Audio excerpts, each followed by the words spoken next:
Bienvenue sur Top Invest, la chaîne des top d'investissement. Ici, on parle essentiellement d'entreprises de qualité. Alors, PepsiCo a publié ses résultats financiers ici, d'accord, pour le troisième trimestre, si je ne me trompe pas, d'accord. Donc ici, elle a relevé ici ses prévisions annuelles. C'est la troisième fois, d'accord. Donc c'est toujours intéressant ici d'aller voir ça. Surtout, voilà, surtout que tout à l'heure, on a parlé d'EuroAPI qui abaisse ses prévisions, etc. Pourtant, vous avez une entité comme PepsiCo qui relève ses prévisions-là pour la troisième fois cette année. Ça veut dire que le business se porte de plus en plus, très, très bien, d'accord. Surtout en période actuelle, d'accord. La période actuelle ici est généralement, c'est une période, je dirais, assez particulière, tout simplement parce que les coûts de production augmentent. L'augmentation des coûts de production est due ici à l'inflation et très souvent, si l'inflation, les coûts de production augmentent, il faut répercuter l'augmentation de ces coûts de production-là au niveau du consommateur final. OK? Et si vous arrivez à le faire tout en maintenant les volumes élevés, en augmentant les marges, c'est très, très, très, très bien. OK? So, pour ceux qui sont également abonnés à la Top Newsletter, et je vous rappelle que le lien est dans la description de la vidéo, OK? Dans cette Top Newsletter-là, vous avez reçu ici une note d'analyse sectorielle où on parlait du secteur des boissons alcoolisées et non alcoolisées. Et j'ai mentionné ici, je vous ai également donné dans ce document-là, vous avez reçu une note d'analyse sectorielle de PepsiCo. La note d'analyse, excusez-moi, une note d'analyse sur PepsiCo, pas sectorielle. Donc, j'ai lu les rapports financiers de PepsiCo, notamment ceux du second trimestre ici. D'accord. J'ai écouté le conference call. Est-ce que j'ai pu comprendre de cette compagnie-là m'a plu. D'accord. Est-ce que le prix également m'a plu. Ça, c'est totalement, ça, c'est autre chose. Mais j'ai aimé ce que j'ai vu. D'accord. J'ai vraiment aimé ce que j'ai vu. C'est une compagnie, personnellement, s'il fallait faire le choix entre PepsiCo et Coca-Cola, il y a de grandes chances que je choisisse PepsiCo. Et ce qui était hors de question il y a quelques temps. Comme quoi les choses peuvent changer très rapidement dès le moment où on prend la peine de s'intéresser à la compagnie. OK? So, je vais revenir ici sur l'article que j'ai trouvé sur TradingStat. Et comme je rappelle toujours ici, hein, quand les rapports financiers sortent, l'essentiel est de savoir qu'est-ce qui s'est passé, pourquoi ça s'est passé, à quoi s'attendre à court terme et quel est l'état d'endettement. Donc, si on vous dit ici que les marges ont augmenté, oui, c'est bien, mais ça vient d'où? Pourquoi? Est-ce que c'est durable? D'accord. Les revenus ont baissé. Ok, c'est désolant, mais bon, ça vient d'où? Est-ce que c'est durable? Ok. Est-ce que c'est temporaire, etc. D'accord. So, on questionne à peu près ces genres de choses. Quelles sont les perspectives? Quelles sont les attentes ici à court terme? Et à long terme également. Les prévisions du management, généralement, ici à long terme par rapport à la stratégie qu'ils ont, s'ils l'ont fait, bien sûr, mais très souvent ici, les entreprises ici ont un plan stratégique, généralement de 5 à 3 ans. D'accord. Donc, très souvent, le management a une certaine feuille de route. So, PepsiCo. Alors, PepsiCo a relevé mardi sa prévision de bénéfices annuels pour la troisième fois de l'année, la société misant sur les multiples augmentations de prix déployées sur ses principaux marchés et sur la résilience de la demande pour ses snacks et ses boissons. Et je vous ai dit que pour ces snacks, franchement, ce que Pepsi est en train de faire dessus, c'est extraordinaire. Les prix augmentent et les portions diminuent. Ouais, ce que j'avais dire, sur le même paquet, par exemple, le même paquet de chips, ici, vous pouvez avoir trois déclinaisons. Le gros, le moyen et le petit. D'accord. Sur les boissons également, la même chose.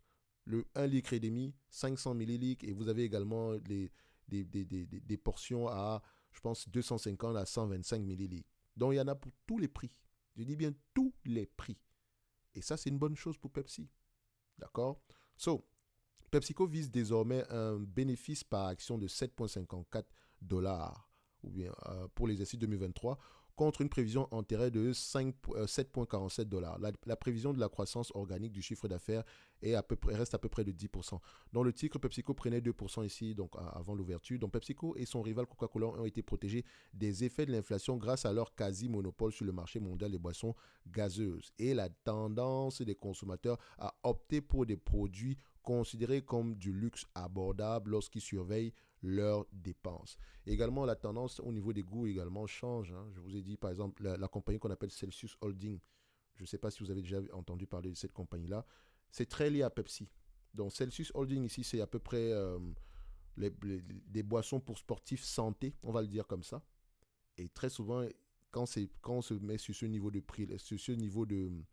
Quand l'argument marketing à peu près c'est 100, quand vous ajoutez le terme santé à l'argument marketing, très souvent le prix ici peut être assez différent. Et c'est très populaire les produits de Celsius Holding. Et comme je dis ici, Celsius Holding va être racheté il y a de grandes chances par Pepsi. Parce que si vous regardez à peu près PepsiCo dans le conseil, le Pepsi a des... comment on appelle encore ça? L'actionnariat de PepsiCo ici, de Celsius ici est dominé par Pepsi. Ok, et tout simplement, et c'est une bonne chose parce que ça permet à Celsius ici d'avoir d'étendre ici ses capacités de distribution. Et je vous ai dit une chose, le réseau de distribution est très important sur les compagnies dans le secteur ici des soft drinks et non-alcooliques beverage. Donc dans le secteur ici des boissons, on va le dire comme ça. Que ce soit ici les compagnies brassicoles comme AB InBev, que ce soit ici les compagnies comme Coca-Cola et comment on appelle ça, et Pepsi.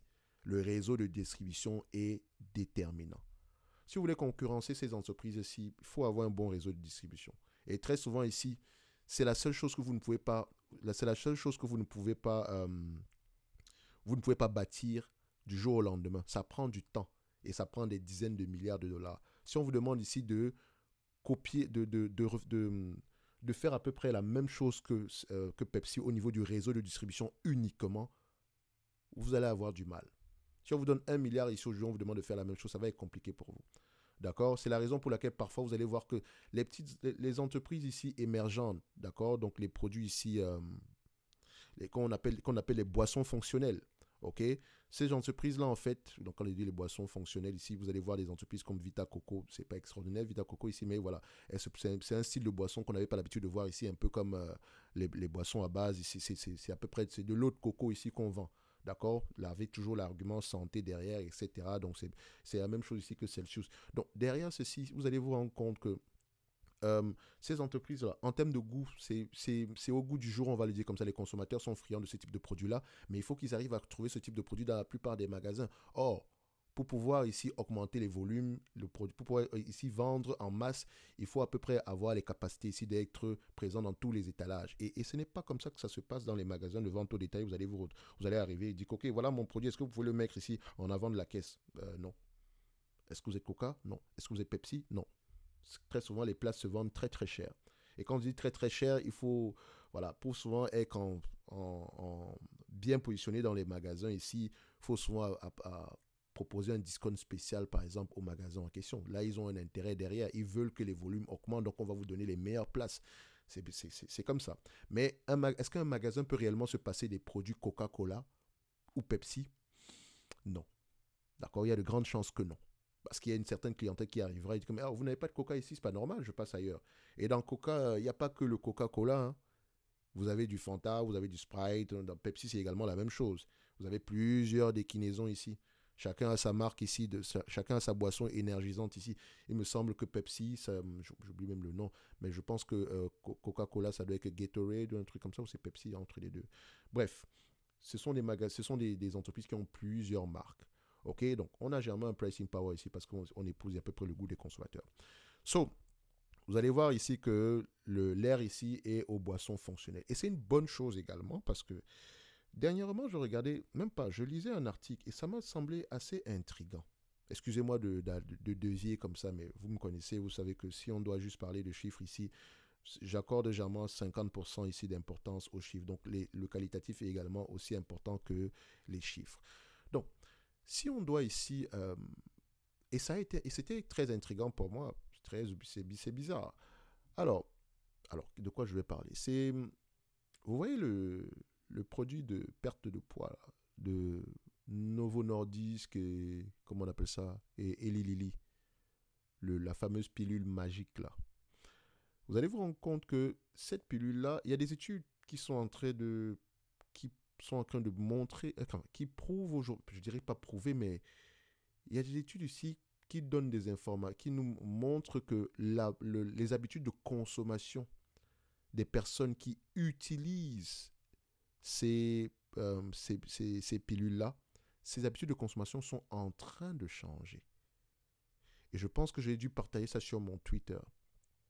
Ces habitudes de consommation sont en train de changer. Donc, c'est-à-dire que les produits, par exemple, comme je dirais, les sodas, ces produits auront tendance à être moins achetés ici par les consommateurs, les utilisateurs ici de ces pilules-là. OK? Donc, j'essaie de retrouver l'article ici au même moment que je parle parce que là, il faut que j'aille regarder ça ici. Est-ce que je vais pouvoir retrouver ça? Je vais mettre ça au niveau, j'avais mis ça au niveau des signets ici. Est-ce que j'ai cet article-là? J'espère que je l'ai, hein. Bon, je ne l'ai pas, c'est pas plus grave que ça. Mais c'était une information ici assez intrigante. Il y avait même on parlait également ici des volumes de baisse ici dans certains magasins. Je pense également que Walmart l'avait mentionné. Donc, ça demande peut-être ici, enfin, il faut creuser un tout petit peu plus à ce niveau-là. Mais je ne m'inquiète pas pour les compagnies en question comme les Pepsi, Coca-Cola, tout simplement parce que techniquement, on a d'un produit pour chaque personne. Si tu es santé, etc., on a des jus de fruits pour toi, complètement bio, etc. Si tu ne consommes plus du Coca-Cola, tu auras tendance à le consommer. D'accord? Maintenant, s'il y a trop de sel dans les chips ici, il y en a également ici sans sel, il y a également ici des produits sans sucre ajouté ou je ne sais pas quoi. En tout cas, il y en a pour tous les goûts. Donc, c'est bien si les entreprises comme Pepsi par exemple anticipent déjà le changement des goûts de ces consommateurs-là. Si ça a un impact ici sur les business, sur les sodas traditionnels, il y a de grandes chances également ici que la demande se déplace sur d'autres produits qui appartiennent déjà au groupe. Donc, on est assez protégé à ce niveau-là. OK? Mais c'est assez intriguant de voir à peu près comment est-ce que les habitudes de consommation peuvent changer par uniquement uniquement à cause de la prise d'une pilule. Et c'est pas que c'est pas que c'est écrit au niveau de la médication. Non, c'est pas ça. C'est que en fait, je ne sais pas trop pourquoi. Hein. Moi, je suis pas, j'étais nul en sciences naturelles ici, mais les personnes en question ont moins tendance à vouloir acheter ce type de produit-là. Donc, tout simplement parce qu'ils les goûts changent. Je ne sais pas pourquoi. D'accord? Donc, rien n'est écrit. Personne ne dit là-bas qu'il faut arrêter de boire du Coca-Cola. Non, pas du tout. Il faut arrêter de consommer de la bière. Non, pas du tout. Et on constate même ici que les consommateurs de bière, d'accord, ça dit, ceux qui consomment de la bière auront tendance à réduire la consommation de bière, mais ça n'a pas d'impact ici au niveau de la consommation ici de spiritueux. D'accord? Or, techniquement, des entreprises comme Diageo qui vendent de la bière et des spiritueux, la bière ici, Guinness, c'est de la bière, mais Guinness, c'est vraiment je dirais, c'est le luxe au niveau de la bière, on peut le dire comme ça. Donc, ce segment-là peut diminuer, enfin, c'est un exemple, hein, mais on peut se rattraper ailleurs avec les spiritueux. OK? Donc, il n'y aura jamais cette balance-là. Et les entreprises qui ne sont pas assez diversifiées, je ne dirais pas au niveau de la chaîne de valeur ici, disons la chaîne de valeur des goûts des consommateurs ici, OK, auront tendance à souffrir. Et je ne pense pas que Pepsi soit à peu près puisse rencontrer ce type de problème-là, ou bien Coca-Cola. Mais si le marché a peur, tant mieux pour nous, parce que ça pourrait créer des opportunités. Ça pourrait créer des opportunités. Vous avez également vu ici, il y a des entités comme, je pense qu'il y a une entité ici qui vend des chocolats ou des choses comme ça qui peuvent également être impactées. En tout cas, moi j'aime bien quand il y a à peu près ce type de mauvaises nouvelles-là, parce que ça nous permet ici de pouvoir avoir certaines belles entreprises ici à des prix assez intéressants. Vous pouvez voir ici des entités comme Coca-Cola, KO. J'ai fait l'analyse de Coca-Cola tantôt ici, l'analyse quantitative de Coca-Cola sur la chaîne Top Dividende. Je vous encourage à aller voir ça ici. Vous allez voir ici le prix des actions Coca-Cola est en chute libre présentement, ce qui n'est pas très étonnant. Parce que comme je l'ai dit ici tantôt, payer 29 fois les bénéfices ou bien 29 fois les free cash flow pour une entreprise qui a une croissance de 5%, ça n'a pas de sens. OK, même si c'est Coca-Cola, mais franchement, ça n'a pas de sens. Alors, PepsiCo, par exemple, ça sera assez différent parce que la croissance moyenne est plus élevée que celle de Coca-Cola. OK? Mais également, on ne va pas payer des multiples extraordinairement élevés non plus. Bref, comme d'habitude, j'ai commencé à parler d'autres choses, mais je pense que c'est en lien. D'accord? Donc, allez-y lire ici, surtout si PepsiCo vous intéresse, Coca-Cola vous intéresse, sur les entreprises ici, au niveau ici des fabricants ici de soda, etc. vous intéresse, allez-y lire à peu près l'article que j'ai envoyé ici au niveau de la top newsletter. OK. Très souvent également, un like, enfin, un 5 étoiles, c'est toujours assez également intéressant. Donc, pour ceux qui ont aimé lire cet article-là, ça demande beaucoup de temps, comme je l'ai toujours mentionné ici. Et voilà, au moins vous avez une vue générale de ce qui se passe au niveau du secteur d'activité en date d'aujourd'hui. OK, on va revenir ici sur si je retrouve l'article en question concernant ici Wegovy, l'impact sur les produits comme Coca-Cola ou bien les produits comme les produits comme les snacks ici. Je vais je vais peut-être faire une vidéo par rapport à ça, mais je vais retrouver l'article. Je pense que je l'ai gardé quelque part. Bref, on revient ici. Donc PepsiCo et son rival Coca-Cola sont protégés ici par les effets de l'inflation grâce à leur quasi-monopole sur le marché mondial de la boisson gazeuse et la tendance des consommateurs à opter pour des produits considérés comme luxe abordable lorsqu'ils surveillent leurs dépenses. Donc PepsiCo a également bénéficié de son importante activité en matière de produits alimentaires dont les marques de chips Doritos et Cheetos. Et comme je l'ai dit ici, ça marche très très fort. Et je l'avais déjà mentionné précédemment, aussi on a toujours demandé à Pepsi de spin-off la partie ici des snacks et de rester uniquement avec la partie des boissons. Et le PDG à l'époque, je pense que c'était Inda Nouri, un truc comme ça, je pense que c'est son nom, hein, l'ancien PDG ici de PepsiCo. Je vais mettre ça ici, Inda Nouri.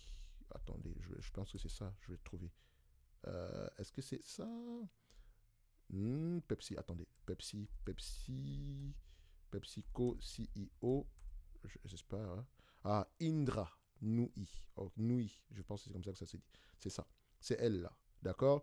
Je pense qu'elle avait répondu, est-ce que vous avez déjà eu à manger, est-ce que vous avez déjà eu à consommer des snacks sans toutefois boire du soda?